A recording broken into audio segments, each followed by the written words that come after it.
عليه وسلم وعلى آله وأصحابه وأزواجه وذريته ولكافة الأنبياء والمرسلين ولجميع الأولياء والشهداء والصالحين وإلى أرواح جميع مشايخنا ومعلمينا ولجميع المسلمين والمسلمات خصوصا لمصنف هذا الكتاب رحمه الله تعالى.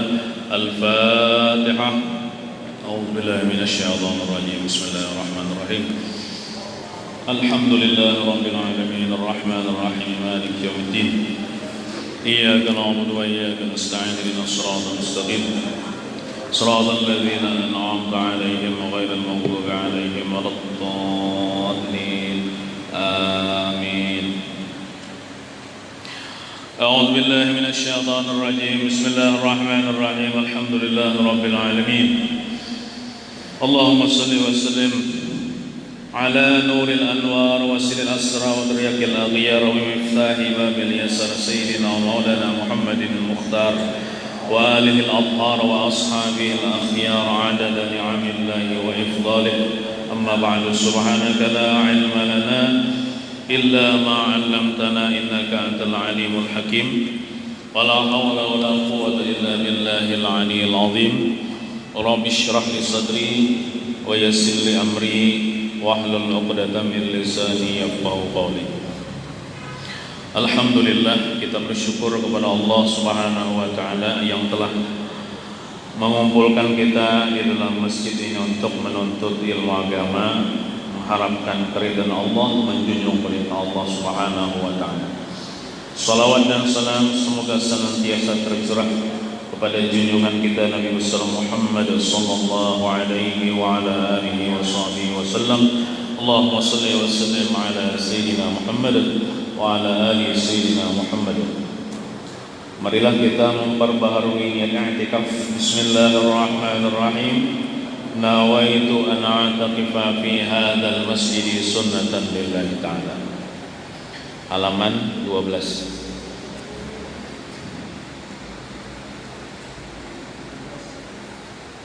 Bacaannya keempat gitu.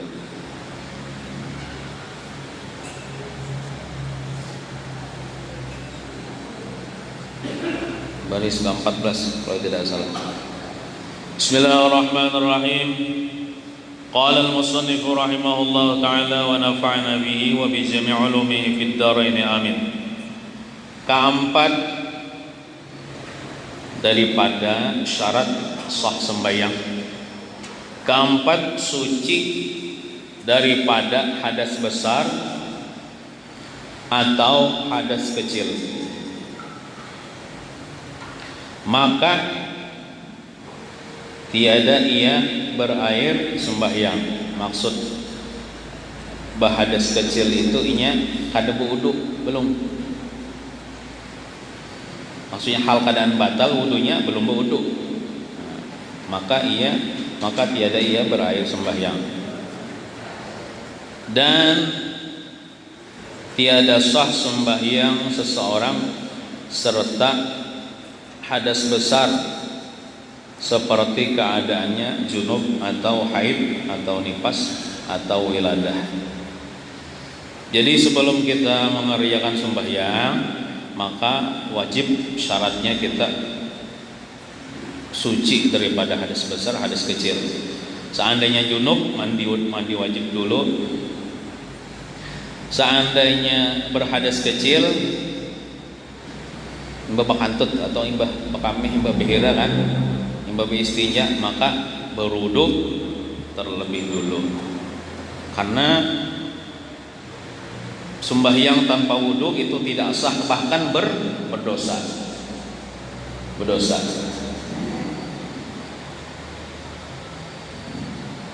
Tapi bang, misalnya jar orang ini sembahyang itu nya kada ingat kan?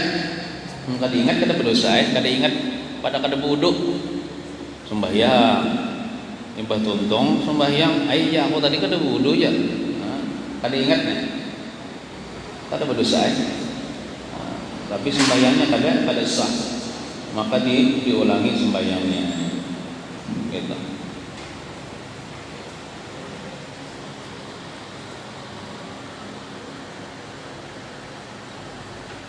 Dan batal sembahyang seseorang yang datang atasnya hadas kemudian daripada takbirnya. Maksud kemudian tuh imbah tuntung mengucapkan takbiratul ihram sekalinya datang hadas. Anggaplah bekantut kan, batal ya sembahyangnya. Shalli fardal isya'i arba rakaatin mustaqbil qiblati. Ada nilai dan Allahu akbar. Hanya imbah tuntung takbir, takbiratul ihram soalnya bekantut kah atau takamih kah atau bihira kah atau bisa jadi dijapai bini kan, kulit laki nih dijapai bini, laki atas sembahyang batal juga. Nah, batal ya. Dan batal sembahyang seseorang yang datang atasnya hadas kemudian daripada takbiratul ihram. Kada mesti imbah takbiratul ihram. Pokoknya di dalam sembahyang ini kedatangan hadas batal. Kecuali lah imbah salam pertama. Imbah salam pertama bekantut itu kada batal sembahyangnya, asal jangan ditarusakan salam kedua. Karena salam kedua itu kada wajib, sunat. Nang wajib tuh salam pertama. Contoh, Assalamualaikum warahmatullahi. Anak salam kedua nih, saya pantut kurangnya, atau takamih, atau tabihira. Nah, jangan lagi menarusakan salam kedua. Imbas salam pertama sudah ya. Imbas salam pertama hanya terkantut sudah, itu sah sembahyangnya.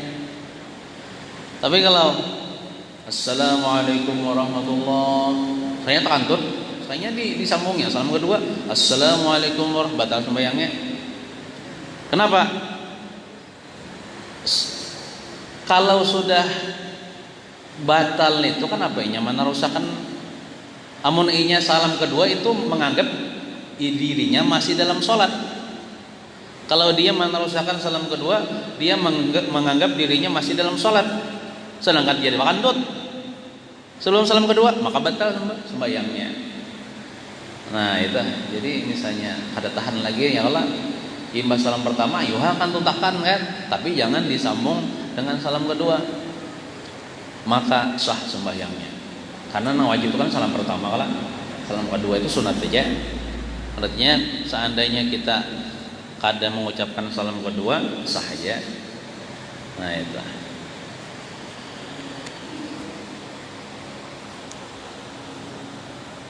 Jadi maksud suci disitulah suci baju kita daripada najis, ya Allah. Suci badan kita daripada najis, termasuk suci daripada hadas besar dan hadas kecil, dan suci tempat kita daripada najis. Jadi sucinya tuh suci tempat, suci pakaian, suci badan daripada najis dan daripada hadas. Syaratnya, nah kalau pakaian ini kan anggaplah baju kita kan, tapi tahu salawar sampai ke dalam-dalam main, misalnya salawar sempak kan, itu jangan ada najis. Kalau gini memang mau kena ya Allah, jangan ada najis. Nah, atau nang dibawa, misalnya yang dibawa anggaplah sorban kan, nang dibawa waktu sembahyang. Atau misalnya nang dibawa HP, tapi di dalam HP misalnya di dalam casingnya misalnya ada tahi cacak kan, dua ikong, itu kan tak bawa najis toh, bisa ada sah ya sembahyang. Nah, atau di dalam kopiah misalnya ada tahi cacak kan, atau di dalam kantong kan, itu nang dibawa, baik nang dipakai, contohnya pakaian, atau nang dibawa.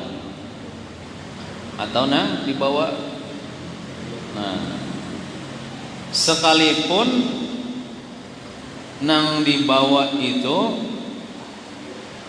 apa namanya, tidak bergerak dengan sebab geraknya. Nah, termasuk nang dibawa nih kayak inilah apa namanya, kan ada sebagian imam dilanggar di masjid, mikrofon itu nang betali panjang sampai ke mesin mic. Kalau kita ini kan ada lagi nang betali itu pakasinya aja lagi nih, nang betali panjang sampai ke mesin mic bercocok. Itu kan si imam tuh membawa mic lalu dikapit sini kan, tapi talinya panjang ke ujung situ misalnya. Nah, bila di ujung tali itu ada tahi cacak, misalnya melengket di mana di ujung tali tentang mic situ, inya memakai mikrofon yang betali itu bersambung kalau tah situ. Walaupun tali nang di ujung tuh kada bergerak, dengan sebab inya bergerak ini, itu bisa membatalkan juga atau ada sah sembahyangnya. Nah, tapi kalau nang mic nang kayak ulun ini kan lebih aman nih. Nah,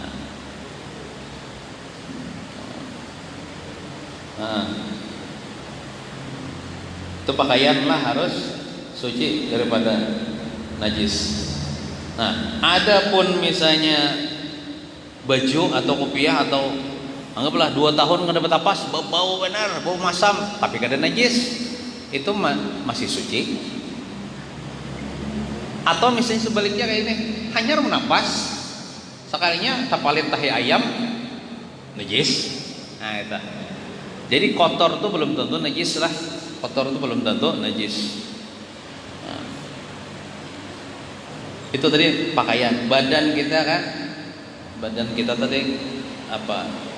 Jangan ada hadas besar, jangan ada hadas kecil, dan jangan juga ada najis di zahir badan, namun di dalamnya nyata ada najis lah. Di dalam perut kita nih tahi kami ya lah. Ini nang dihitung tuh nang di luarnya, di luar badan kita nih, itu harus suci daripada najis. Nah, termasuk anggota luar lah, itu anggota luar yaitu lubang hidung. Lubang hidung ini bukan anggota dalam, ini anggota luar, soalnya masih kawan dijapai, diambil. Jadi misalnya di dalam lubang hidung ini ada darah. Kalau hingus kada najis lah, hingus tuh kotor aja. Tapi kalau hingusnya bercampur darah itu najis. Ada misalnya darahnya, walaupun darahnya misalnya kering kan, di dalam lubang hidung nih, itu tak bawa najis juga, bisa kada sah juga sembahyangnya. Nah, termasuk di dalam muntung, di dalam muntung kita anggaplah gigi berdarah. Jangan langsung bawa sembahyang, kumur dulu, bersihkan gigi kita daripada darah itu najis. Jangan terbawa najis. Itu kalau di dalam lubang hidung, di dalam muntung kita, itu masih dianggap anggota luar, harus suci daripada najis. Termasuk nang di dalam mata kita nih.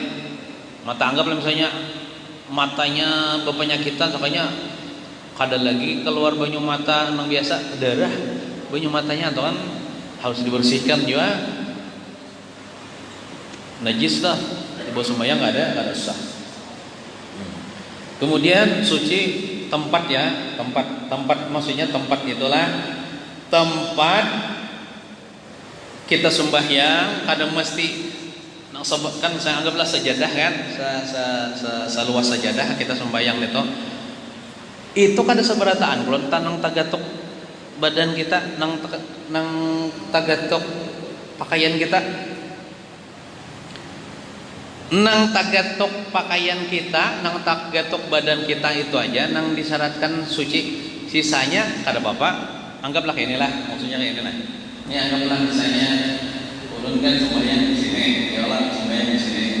Nah, nang tagatok tempat nang tagatok anggota kita batis teruslah, batis nah. Dituhor ada top waktu sujud. Nah, tangan ya Allah kepala waktu duduk sama sini ini. Nah, misalnya ada najis di bagian sini, anggaplah tahi cacak atau tahi kambing misalnya di sini.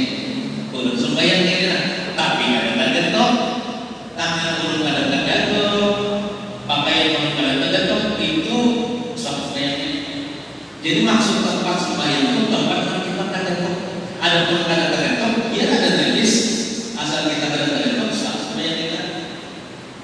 misalnya pulang kemana, mudik kemana kah, musafir kemana, sehingga misalnya dilanggar orangnya buruk dan ada di kemudiannya lagi dipak hijab asal dia tahu menghindar ya, karena mesti disabui atau hijabnya, kalau sesapunya ada dua, asal tahu menghindar aja jangan tergantung dengan bagian hijab walaupun hijab di sini, baru di sini, bahkan di hidung cuma ada tergantung. Itu sah semuanya, itu dimaksud tempatnya itu suci, itu tempat nang pacangan tagatuk awak kita, badan kita, pakaian kita itu harus suci. Anang kada tagatuk walaupun parah, walaupun ada situ najis, kada apa, kada memudaratkan bagi sembahyang kita. Jadi misalnya itulah pianta apa namanya sembahyang pakai sajadah kan ya Allah, sekalinya haton sembahyang diguguri oleh tahi cacak kan di ujung sajadah tuh masih jauh tuh, di ujung sajadah jangan tercapai aja, atau di tengah-tengah sajadah kada usah batal sembahyang, menghindar aja. Apakah lagi misalnya tempatnya luas kau aja kita bergeser kan sedikit, seandainya kita bergeser kan asal jangan tagatuk kada apa-apa kita. Kada sabu batal sembahyang asal jangan tagatuk. Nah, ada masalah orang ini sembahyang tuntung sudah sembahyang, imbah tuntung sembahyang inya menemukan di pakaiannya, anggaplah di dalam kantong bajunya ada najis, anggaplah tahi cacak leh nang inya kada tahu kan, kada tahu waktu sebelum sembahyang kada tahu tahu tahi cacak, waktu sembahyang kada tahu, pas tuntung sembahyang lawas sudah santai-santai sekalinya mencalok kantong anak mengambil duit hanya ada tahi cacak. Nah itu wajib mengulangi sembahyangnya karena sembahyang itu dianggap tidak sah. Nah, atau misalnya bisa juga kayak ini, orang nih sebelum sembahyang tahu aja ada teh cacak di dalam kantong kan, tahu aja teh cacak di dalam kantong. Saya teringat lagi, saya tak bawa sembahyang kan, tak bawa sembahyang. Imbah tuntung sembahyang, saya keingatan, bakal ada teh cacak di dalam kantong kuni jangan apa. Nah itu wajib joma ulang, diulangi sembahyangnya tuh. Diulangi sembahyang. Hah? Gugur dari sopala. Nah, ini anggaplah misalnya tahi cacak itu kan ada kering, ada basah lah. Tahi cacak, anggaplah najis itu ada kering, ada basah. Contoh tahi cacak kering, anggaplah najisnya tahi cacak kering. Atau kita sembahyang, kita tahu gugur misalnya. Contoh orang tahu, dia menyadari ada tahi cacak gugur, sangkut di atas kepala, asalnya kau langsung ngibah aja. Terus akan aja sembahyangnya. Tapi kemudian dilahtakannya bisa batal. Jadi tak gugur langsung dikibahnya kan. Tapi kalau tahi cacaknya basah, itu berikit ngalih mengibah. Upiahin, pacol, timbay ke mana kah? Eta. Awal kalau kopiah teh nyaman menimbay mun baju bang, ngalih mah macul deh. Baik bahasa sembahyang. Nah, kalau dibuangi saat itu juga terus akan aja sembahyangnya sah sembahyangnya kayak kopiah kan wah jadi dikipayakan kan, dikipayakan ke mana kah?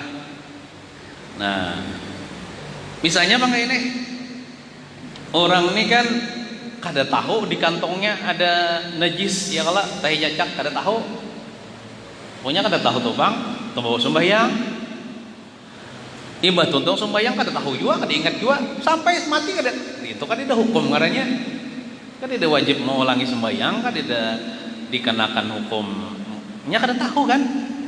Nah kada tahu.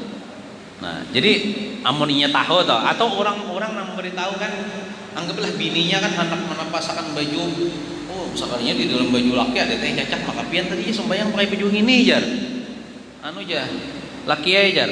Nah itu walaupun orang memadahkan wajib juga diulangi sembahyangnya. Nah, ada juga orang ragu-ragu kayak inilah, ragu-ragu. Misalnya kita sudah wudu tadi kan. Anggaplah sebelum maghrib tadi sudah wudu, ya Allah. Nah, cuman kita nih ragu-ragu, aku nih batal kah kadakah? Batal kah kadakah? Ragu-ragu lah, bukan yakin lah. Mau yakin makantut kan tuh batal, ragu-ragu aku tuh nih batal kada, ambil asal. Ya itu kada batal. Sembayang kita dengan wudu nih tuh. Oh, jadi orang nih sudah wudu. Awas sudah wudu, anggaplah imba asal tadi wudu kan. Nah, sampai ini nih. Aku nih batal kada kasanya kada dapang makantut, cuma ragu-ragu. Kada dapang nang batal. Angga ambil asal, napa asalnya kada batal. Sembayang kita pakai wudu itu sah. Lain kayak ini, orang ini kada wudu. Orang ini kada wudu. Ya kalau belum wudu, aku batal kah kada? Mungkin mau itu. Orang ini, aku ini wudu kah kada kah? Itu kalau orang ini kada wudu asalnya, ragu-ragunya. Aku ini wudu kah kada kah? Wudu kah? Ambil asal kada wudu. Wudu ulang bahasa. Ambil asal kada wudu. Wudu bahasa ulang sembahyang. Nah, gitu.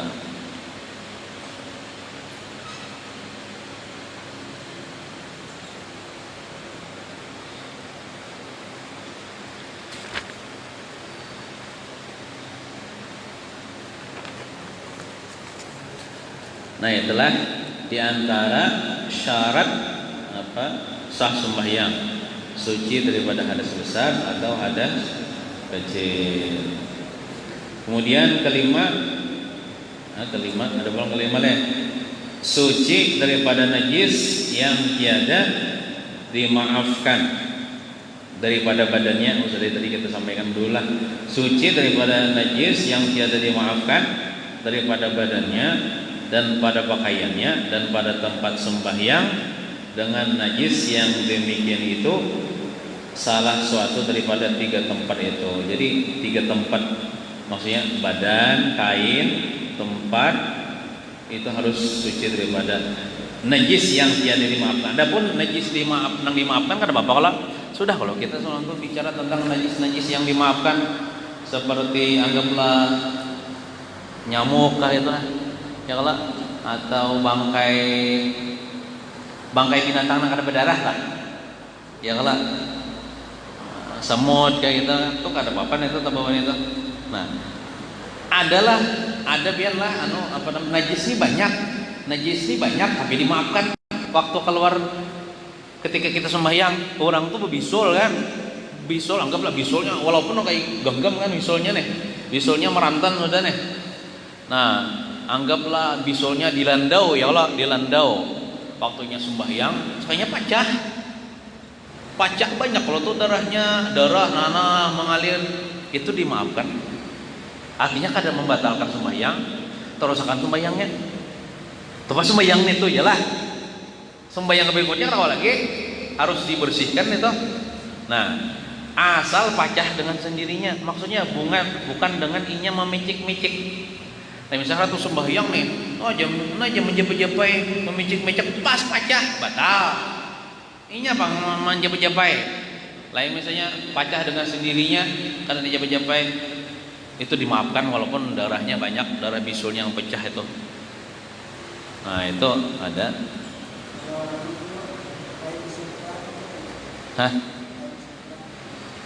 Kain sutra itu sah aja bang, cuman haram. Lalakian memakai kain sutra haram. Kalau bebinian boleh. Tapi kalau di segi fikih sah aja sembahyangnya memakai kain sutra, cuman gawiannya itu haram. Gawiannya haram. Nah, kayak itu contohnya ini. Orang lah sembahyang memakai pakaian hasil curian. Hasil mencuntan atau duitnya kan duit hasil mencuntan ditukarkan ke pakaian.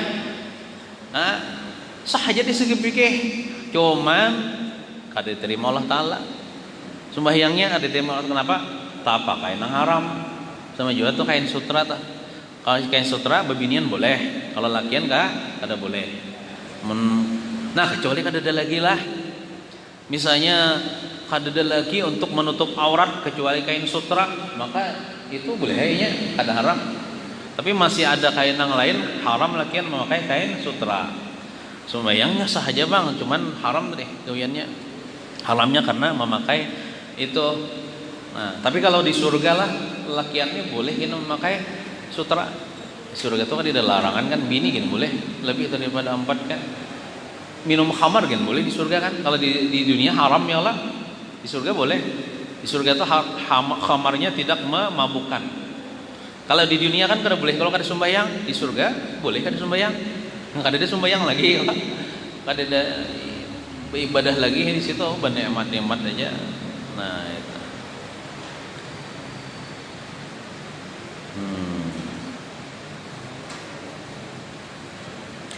Keenam, ketahui akan segala fardhu, artinya mengetahui, maksud ketahui itu mengetahui akan segala fardunya, fardu sembahyang dan segala sunnahnya, sunnah sembahyang harus tahu. Supaya tahu ya mengaji deh. Amun kada mengaji kada tahu nang mana fardu, nang mana sunnah, kada bisa membedakan. Ditakutnya orang membaca kunut itu fardu kah sunat kah? Fardu jar. Nah itu kada bisa membedakan karanya. Berartinya kada ilmu dah. Sembahyang bisa kada sah sembahyangnya.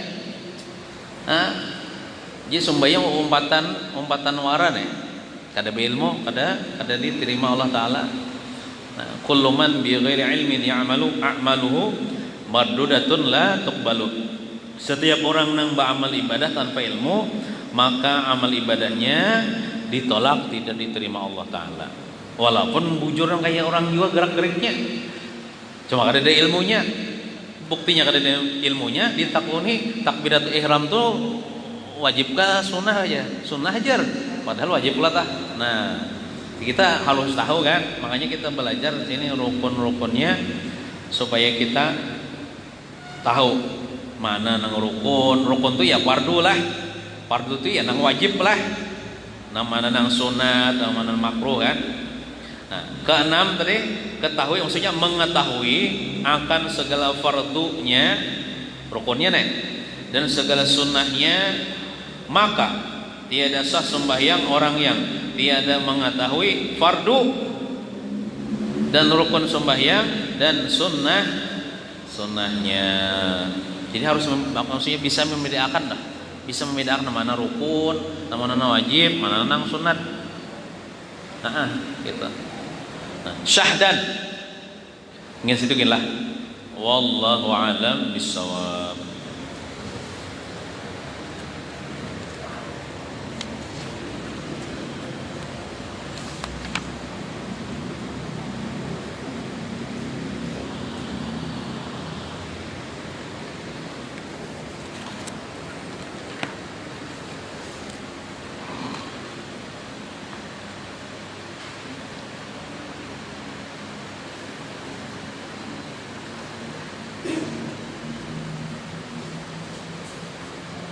Halaman 8 nomor 24. Bismillahirrahmanirrahim. Qala rahimahullahu ta'ala, ujar sidin, apabila tidak ikhlas, maksudnya dalam beramal ibadah ini kada ikhlas ya Allah, maka syirik. Arti syirik itu kan mensekutukan Allah Ta'ala dah. Ya Allah, syirik ini sekeji-keji maksiat kan? Syirik ini kan kafir artinya nih, mensekutukan Allah, menduakan Allah. Apabila tidak ikhlas maka syirik. Nah, itu bahayanya. Maka oleh karena itu kita beribadah itu harus ikhlas, niatnya karena Allah. Jangan sekali-kali tujuan selain Allah. Contohnya kan beribadah karena hendak dipuji oleh manusia kan, itu kan dia mensekutukan Allah dengan manusia. menduakan Allah Ta'ala dengan manusia. Seharusnya dia minta puji, minta nilai sama Allah Ta'ala ya. Ternyata dia minta nilai sama manusia, maka dia syirik. Ibadahnya tidak diterima, sia-sia, dan dia dimurkai oleh Allah Subhanahu wa Ta'ala. Walaupun KTP-nya Islam kan, KTP Islam, cuman hatinya ada ikhlas syirik kepada Allah Subhanahu wa Ta'ala.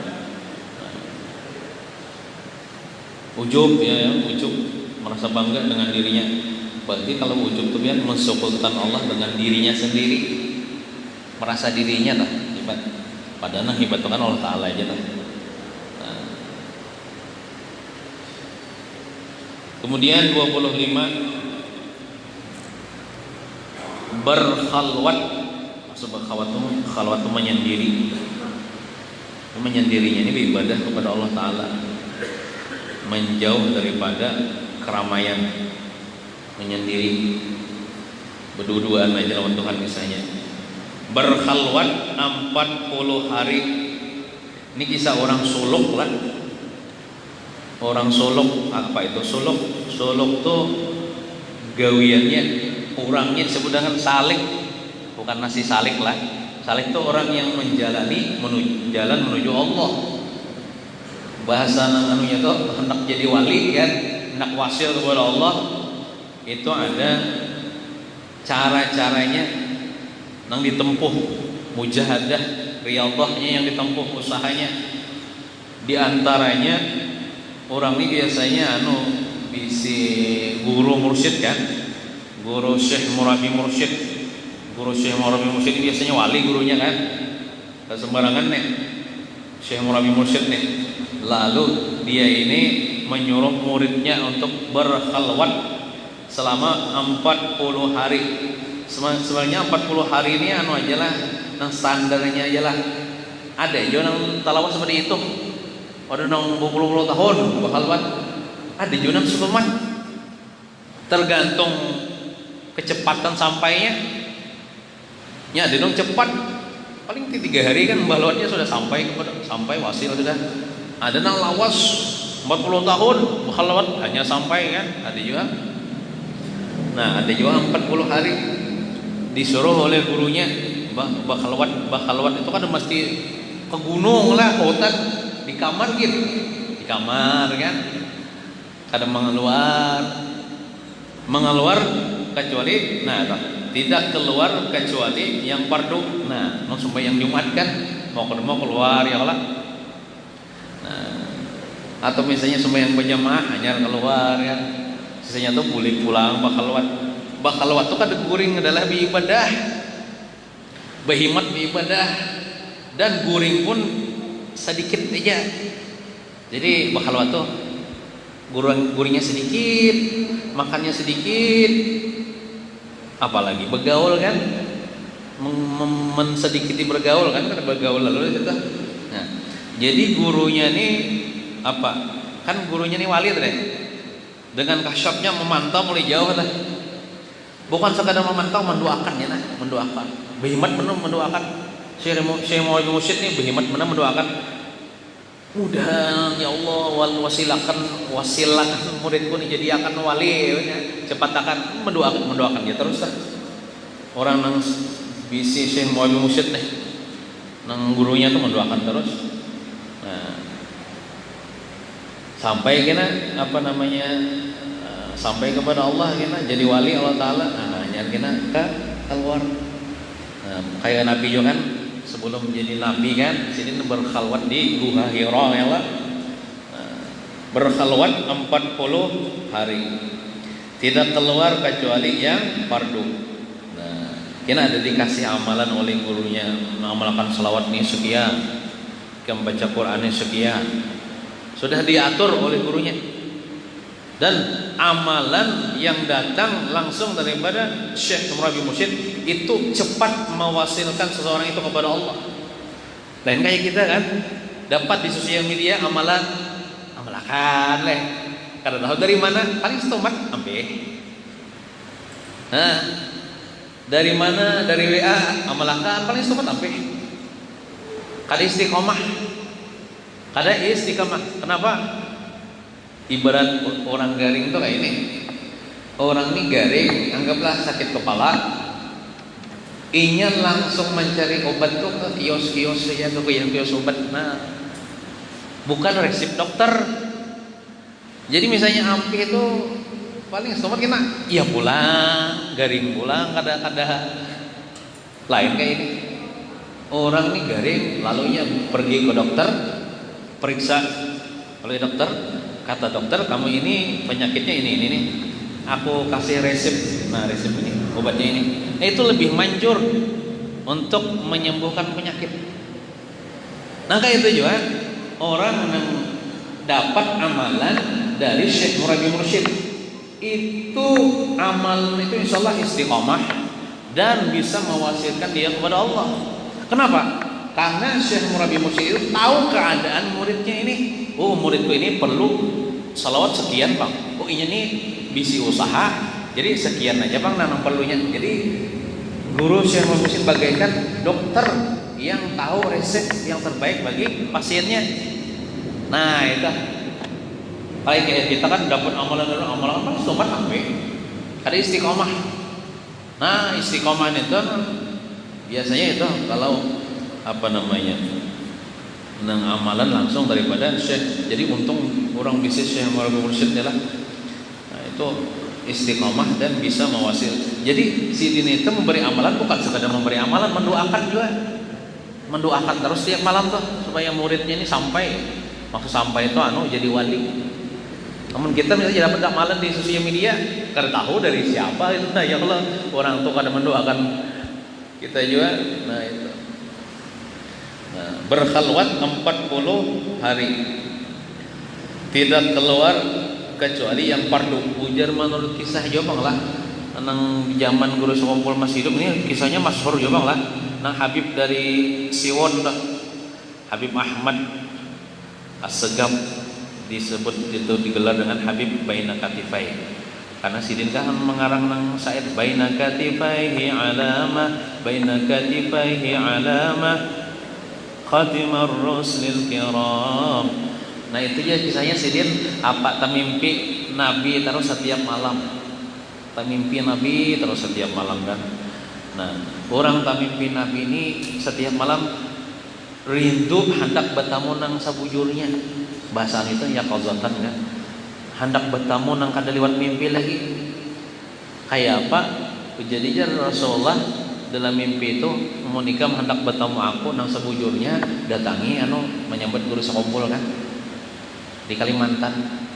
Lalu sidin dari Hadramaut Siwon terbang ke Kalimantan ke Martapura tetamuan Guru Sokompol. Karena Rasulullah menyuruh, namun hendak tetamu aku, nang sebujurnya datangi. Lalu tetamu Wan Guru Sokompol, lalu diberi amalan salawat. Apa salawat? Dalil kan apa kalah? Kada semalamannya berapa malam kan? Kada tapi tapi ingat juga lah. Kada lawas tamu Nabi, tetamu lawan Nabi di rumah Guru Sokompol. Nah itu amalan dari Syekh Murabi Mursyid, itu cepat mewasilkan muridnya kepada Allah. Kalau kita daripada kita punya dapat amalan di sosial media siapa mengamalkan ini ya setiap malam ya insyaallah tetamu Nabi. Kalau kita amalkan ya kada mau juga tetamu Nabi, tamimpi Nabi. Nah, bukan amalannya mungkin yang salah, cuman caranya tuh. Caranya kurang pas. Nah, itu. Tidak keluar kecuali yang fardu. Isinya ikhlas. Kada mau bang hendak wasil itu kada ikhlas. Syaratnya harus ikhlas kan, amal ibadah amalan. Nah, dan makanannya hanya roti. Namun ada roti lah. Namun kadida tuh apakah?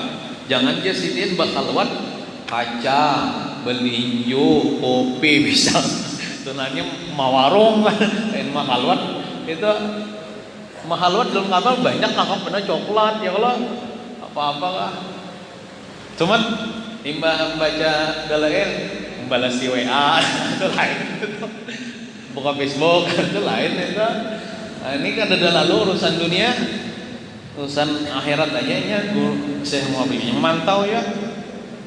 Nah, maksud memantau tuh kena ada pasti ada pengganggu waktu khalwat tuh napa setan kayak kena nang menyerupan apa gurunya memantau ya tak. Gurunya nang akan terus akan dinyawa tuh setan. Nah kayak Nabi ya kan, Nabi waktu Isra kan, tetamu macam-macam malah jalan Jibril terus saja itu dunia itu panggilan setan. Ada yang melalui muridnya kan Jibril. Nah, amunnya bahalwat lah, apalagi bahalwatnya di gua mana misalnya, kalau di bukit mana itu ada berguru, nah itu bisa terfitnah. Apalagi ada di ilmu lalu balampah kayak Allah datang ini seberkas cahaya katanya. Aku adalah Tuhanmu ya. Misalnya tamu goda, kamu sudah wasil menjadi wali, ikam kada wajib lagi sembahyang ya. Timbul kira mengaku wali kan, timbul kada sembahyang lagi. Nah, lawan kada ada ilmunya aja misalnya, amun orang berilmu kan kada mungkin Tuhan tuh berbentuk cahaya. Nah kayak Syekh Abdul Qadir Al-Jilani kan, waktu sidin khalwat datang seberkas cahaya. Aku adalah Tuhanmu ya. Engkau kada wajib lagi kewajiban ya. Ikam sudah wasil ya. Tapi Syekh Abdul Qadir Jilani ini kan sidin jual ya, kalau orang berilmu jual. Wah setan waran ini sidin. Buka hikam wahai setan, buka. Jauh nyawa wahai setan. Nah, jadi setan tuh waktu itu gagal lah memfitnah Syekh Abdul Qadir Jilani ini. Wah, gagal di situ. Apakah setan nih ampih menggoda pulang? Imbah gagal dipujinya pulang supaya ujub. Wah, hebatnya lah ikam ya Abdul Qadirnya. Hebatnya lah ikam ya. Nah, biasanya kan orang tuh lah dipuji lalu wah ya hebat ya. Nah, ujub pulanglah, di situ pulanginya setan memfitnah. Kita tuh difitnah Pak, digoda setan supaya maksiat, kada mau maksiat gagal lah. Disuruhnya pulang beribadah, tapi dipujinya wah harap ibadah ikam aja nang parat jadi kamu yang lalu ujung. Nah di situ pulang kalahnya oleh setan. Jadi setan itu selalu menggoda manusia ini selama dia hidup supaya berbuat maksiat, termasuk maksiat batin kan ujung. Nah bagaimana si Abdul Qadir Al-Jilani tadi sidin imbah dipuji setan, wah hebatlah pian jah tahu pada uluni lain Tuhan, tahulah bian pada uluni setan, hebatlah bian itu seribat. Napa jar Syekh Abdul Qadir, hadza min fadli rabbi. Ini adalah karunia daripada Tuhanku. Kada tahu ya kalau sidin. Ini Allah Taala juga menolong, lain aku. Nah, kalah ulah setan. Itu orang berilmu kan, kada kau digoda. Biasanya kada berilmu gini. Ada misalnya menyerupa siapa? Aku ada seseman ya. Aku Abdul Qadir Jilani, kamu sudah angkat jadi wali ya. Lalu merasa lalu misalnya ikam pada kalau lagi sembahyang, di situ kita sudah ketahuan orang tuh membawa kepada kesesatan, masa wali kada sembahyang kan gitu kan. Amun kada berilmu ya asa iya tapi mun orang berilmu nih bisa membedakan mana panggilan nang bujur, mana panggilan malaikat, mana panggilan setan kan. Nah, gitu. Isinya ikhlas dan makanannya hanya roti dan air. Nah jadi itu roti kadang nasi padang kan, wong Solo misalnya makan nyaman bandar itu. Ini misalnya imbah bahalwat keluar belamak awak orang mah kurus mujahadah riyadhah latihan kan. Air putih, roti dan air putih itu ya. Nah, hasilnya apa? Hasilnya nanti ialah dapat ilmu laduni, ilmu rahasia, ilmu ma'rifat lah udah gitu. Nah, gitu. Kayak kita nih kada divisi Syekh Muhammad Mursyid lah banyakin baca selawat aja. Banyakin baca salawat gitu. Nah. Terus 26 Apabila ilmu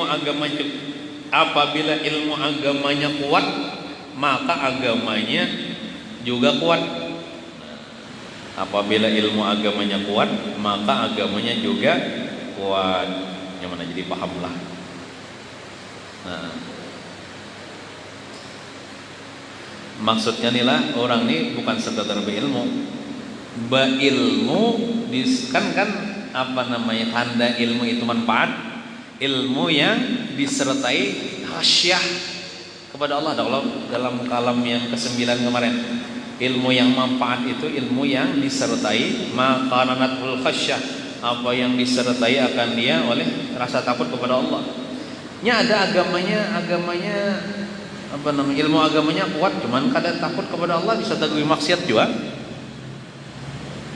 Jadi ilmu agama kuat disertai takut kepada Allah, insyaallah kadawani mah menggawi maksiat.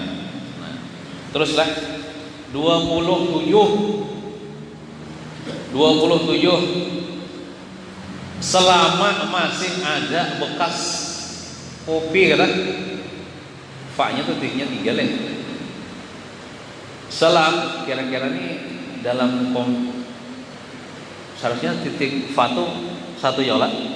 Ini bukan untuk anunya lah, yang salah nih komputer tuh biasanya kan fa tuh bisa juga kan titiknya 1-an, huruf fa titiknya 3. Nah itu karena komputernya ini kan pakai komputer nih menulis ini. Selama masih ada bekas kopi ya di rongga kan, di rongga tuh di rakungan leh seseorang, maka malaikat memintakan ampun baginya. Jadi bagus minum kopi nih. Minum kopi asal orang Islam lah. Selama masih ada bekas kopi di rongga seseorang, maka malaikat memintakan ampun baginya. Bagus minum kopi nih. Nah, jadi malaikat memintakan ampun ya. Artinya dosa-dosanya diampuni Allah Ta'ala. Ada yang mengatakan ini hadis lah. Cuman hadisnya nih kayak ini. Hadis yo ngarannya nih, anggaplah di zaman lawas sudah Rasulullah wafat dah. Ada seorang ulama nang diberi karamat nang tetamuan Nabi deh. Tetamuan Nabi kada lewat guring lagi, lewat jaga kan. Lalu nya ketakon lawan Nabi kan. Kayak itu kah? Atau Nabi kah mensabdakan ini? Dicari di kitab-kitab nang besar-besar ada hadis ini. Tapi Nabi bepandir lawan ulama itu. Itu hadis juga ngarannya lah.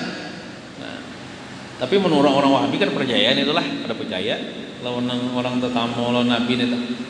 Nah, cuman orang tetamu Nabi ini kan sembarangan juga lah. Memang orang tuh memang soleh lah, takwa lah. Ada nang sekedar ngaku-ngaku dah. Ini misalnya setomat ngaku tetamu Nabi ya kala, ngaku tetamu tapi gawian pina membala atau di apa diragukan itu. Maka Nabi bersabda pulang, man kadzdzaba alayya muta'ammidan falyatabawwa maq'adahu minan nar. Siapa yang berdusta atas namaku, mengaku-ngaku tetamu aku di mimpi padahal kada mesti ya kala ngaku-ngaku, falyatabawwa maq'adahu minan nar, maka hendaklah dia mempersiapkan tempatnya di dalam neraka jahanam. Orang ini kada tetamu mimpi Nabi, ngaku-ngaku mimpi Nabi.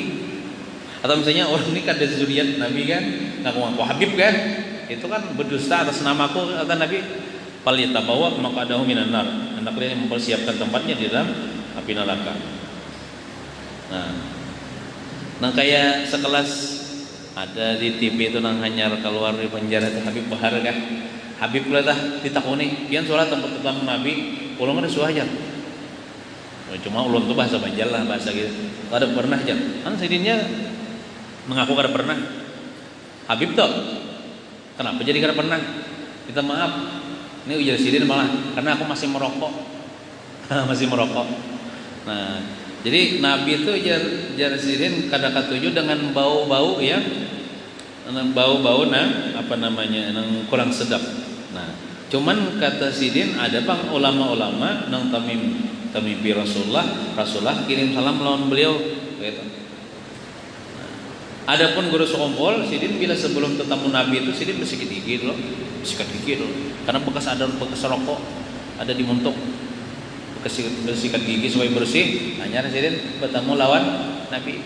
Jadi Nabi itu selama ada bau-bau yang kurang sedap, sidin kada pun apa di bagian di situ. Nah, gitu. Sama juga disebutkan di dalam sebuah kitab lah, kisah di daerah Sewon, Hadramaut, Habib Ahmad bin Hasan Al-Attas.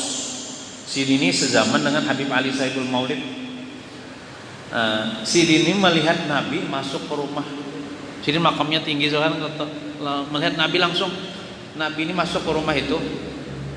Tiba-tiba Nabi keluar dari rumah itu. Didatangi Sidin, wahai Rasulullah, ditakut Sidin, kenapa pian masuk lalu keluar? Ujar Sidin, ya Rasulullah, aku masuk ke rumah itu karena di rumah itu dibacakan maulidku, orang bermaulidan masuk. Kenapa pian jadi masuk atau keluar pulang? Ujar Sidin, di rumah itu ada tembakau buat orang ngerokok. Minta maaf lah, menyampaikan kisah aja bang.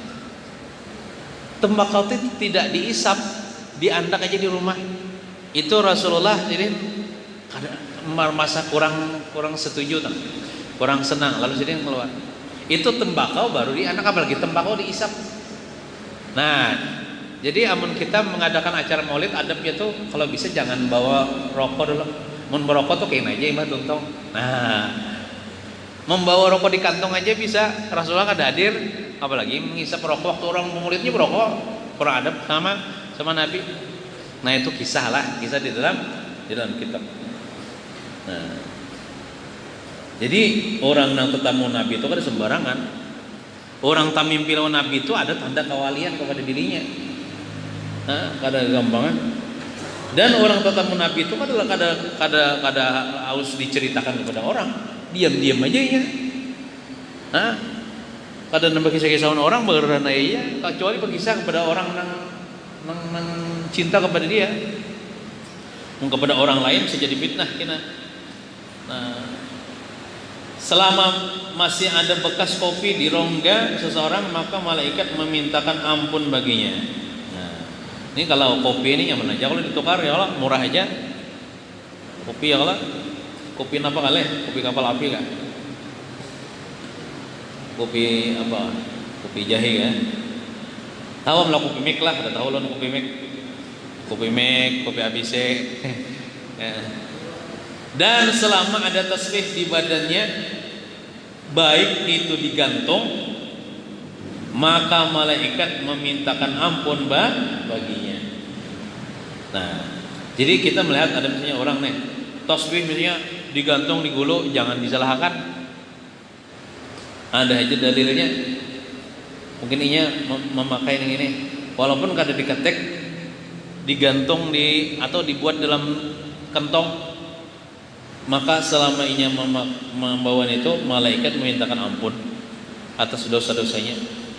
Asal jar tasbihnya ini bendanya tuh jangan plastik, anggaplah seperti batu atau kayu atau tulang unta, bisa juga tulang unta, asal jangan tulang babi lah, najis.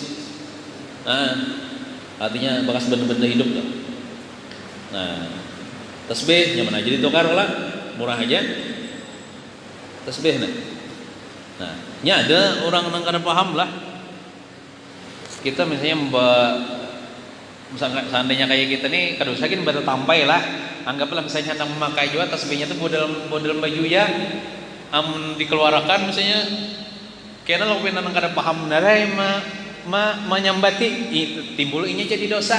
Kita menghindari itu. Walaupun seandainya berdebat bujur kita, dalilnya ini aja kita. Cuman kita menghindari itu. Apa ini itu jar? Bakal kalau nang kayak bubuhan Buddha aja, Buddha. Nah kalau bubuhan Buddha, nang di sini ada neblak berapa itu, gundul orangnya, coba batas B. Menyerupai orang kafir aja. Ada orang benar itu menyerupai Buddha aja. Kadang dulu agama Buddha itu apabila gerang adanya dulu tadawul Islam kah, tadawul agama Buddha lah. Ya Allah. Rasanya tuh dulu agama Islam ini kan ribuan tahun sudah. Ya kalau di zaman Nabi nih. Nabi Muhammad antara kita ini 1400 tahun yang silam sudah. Agama mudanya agak menang hanyar aja. Inya kalau mau menyerupai kita, bukan kita menyerupai inya. Nah jadi ya, salah benar memadahkan nang kayak menyerupai orang kafir, orang Buddha ya bang kalau orang Buddha tuh biksu ya biksu kan. Nah dan selama ada di majlis orang soleh, nah maksudnya di majlis, kalau di dalam riwayat yang lain itu di majlis ilmu agama lah. Nah di majlis orang soleh termasuk, apalagi orang solehnya mah adakan pengajian agama. Nah di majlis orang soleh ini kan kita duduk aja sekedudukan dengan orang soleh, walaupun di sini kadang memandikan ilmu agama, itu dosa sudah diampuni Tuhan. Baik orang soleh masih hidup ataupun sudah meninggal dunia. Anggaplah misalnya duduk di higa kubur Datuk Lampayan misalnya, kalau atau ziarah wali duduk, dosa diampuni Allah Ta'ala. Baik yang masih hidup ataupun sudah meninggal dunia. Apalagi sidin misalnya kalau masih hidup membuka majlis ilmu ya kalau ada yang mengatakan lah wali ini meninggalnya itu lebih baik daripada hidupnya. Kenapa? Karena kalau hidup kan masih bisa makan, bisa behera apa kami. Pun mati itu kan mati ya wafat tuh kan. Tapi wali itu kada wafat, kada mati malah berpindah aja. Itu kan sidin kada lagi perlu makan, kada perlu minum ya Allah, kada perlu behera apa kami. Ada yang mengatakan orang wali itu lebih hebat meninggalnya daripada masih hidup. Gitu. Jadi ini apa namanya 3 macam yang menyebabkan malaikat memintakan ampun atas dosa-dosa orang-orang mengerjakan salah satu daripada 3 perkara, atau ketiganya dikerjakannya bagus lagi ya Allah, duduk di majlis orang saleh ya Allah, atau di majlis ilmu bakang kalong tasbih, atau ada mesti bakang kalong bedeng kantong tasbihnya ya Allah, minumannya kopi belangan. Biasanya majlis wali itu kan biasanya kopi minumannya leh. Nah, minumannya kok kopi. Nah, gitu lah. Mudah-mudahan kita seperataan diampuni dosa-dosa kita zahir batin seumur hidup, dan mudah-mudahan kita seperataan mati beriman husnul khatimah, selamat di dunia, selamat di kubur, dan selamat di akhirat. Amin ya rabbal alamin. Wa sallallahu ala sayyidina Muhammadin wa ala alihi wa sahbihi wasallam. Walhamdulillahi rabbil alamin. Al-Fatihah. A'udzu billahi minasy syaithanir rajim. Bismillahirrahmanirrahim. Alhamdulillahi rabbil alamin. Arrahmanir rahim. Maliki yaumiddin. Iyyaka na'budu wa iyyaka nasta'in. Ihdinas siratal mustaqim. Siratal ladzina an'amta 'alaihim ghairil maghdubi 'alaihim waladdallin. Amin. Bismillahirrahmanirrahim. Alhamdulillahi rabbil alamin. Wassalatu wassalamu ala asyrafil anbiya'i wal mursalin. Sayyidina wa maulana Muhammadin wa ala alihi wa sahbihi ajma'in. Allahumma anfa'na bima 'allamtana wa 'allimna ma yanfa'una wa zidna 'ilma warzuqna fahma. Walhamdulillah ala kulli hal wa na'udzu billah min ahwali ahli an-nar. Rabbana atina fid dunya hasanah wa fil akhirati hasanah wa qina adzabannar. Sallallahu ala sayyidina Muhammadin wa ala alihi wa sahbihi wasallam. Alhamdulillahi rabbil alamin. Taqabbalallahu minkum